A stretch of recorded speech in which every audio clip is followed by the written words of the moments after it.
আজকে রান্নার তেল দিয়ে সিম্পল পাউন্ড কেকের রেসিপি শেয়ার করব।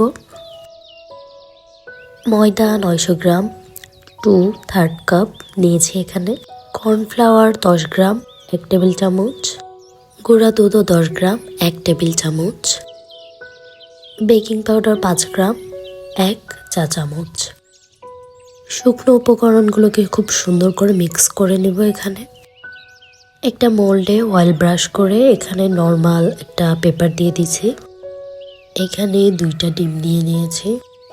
আমি এখানে ডিমের কুসুম সহই ফোম করে নেব। আর যেহেতু এটা একটা নর্মাল পাউন্ড কেক হবে, এখানে আলাদা করে কোনো ফোম তৈরি করার কোনো প্রয়োজন নেই। শুধুমাত্র ডিমটা চিনির সাথে খুব সুন্দর করে বিট হইলেই হয়ে যাবে। আর আপনার বিটারটা অনেকদিন যাবৎ ভালো রাখতে চাইলে বিটারটা অন অফ করেই বিট করতে হবে। চিনিগুলো খুব সুন্দরভাবে মেল্ট হয়ে গেছে। এখানে আমি 100 মিলি অর্থাৎ হাফ কাপ তেল দিয়ে দিব। 5 ml অর্থাৎ 1 চা চামচ ভ্যানিলা এসেন্স দিয়ে দিব। এরপর এটাকে খুব সুন্দর আলতো করে একটু মিক্স করে নিতে হবে। আপনাদের বোঝার সুবিধার্থে আমি গ্রাম এবং কাপের 2টা মাপই বলে দিচ্ছি। এখন আমাদের মিক্স করে রাখা যে শুকনো উপকরণ আছে ওইগুলোকে সুন্দর করে আস্তে আস্তে দিয়ে দেব আর স্প্যাচুলা দ্বারা এটাকে মিক্স করে নেব। স্পঞ্জ কেকের মতো অনেক বাধ্যকতা না থাকলেও এটাই ভিতরে যেন লাম্পস না থাকে অ্যান্ড সুন্দরভাবে যেন এটা মিক্স হয় এটুকু খেয়াল রাখতে হবে। আমি স্প্যাচুলা দিয়ে মিক্স করার পরও 10 সেকেন্ডের মতো বিটার দিয়েও বিট করে নিয়েছি। অতিরিক্ত বিট করতে যাবেন না, এতে কেকের ফোম আরও খারাপ হয়ে যাবে। এখন আমি ব্যাটারটাকে মোল্ডে ঢেলে নিচ্ছি।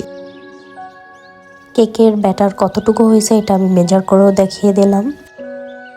আমি ওভেনটাকে 10 মিনিটের জন্য প্রিহিট করে নিয়েছি। এখন আমি ওভেনটাকে সুইচ অফ করে এরপর কেকটাকে দিব, কারণ আমার একবার শক লাগছিল, এরপর থেকে আমি এইটাই করে থাকি। এখন এখানে ফাংশন অফ থাকবে।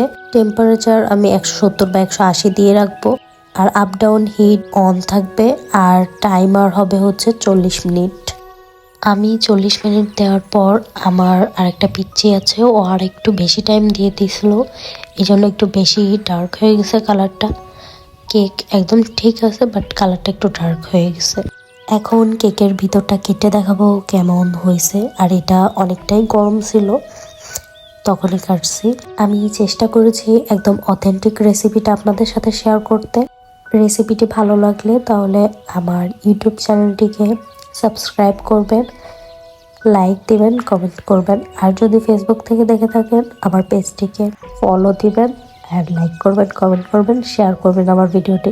আপনাদের ছোট লাইক, কমেন্ট, সাবস্ক্রাইব, ফলো আমাকে আরও অনুপ্রাণিত করে নতুন নতুন ভিডিও বানাইতে। সবাইকে আল্লাহ হাফেজ।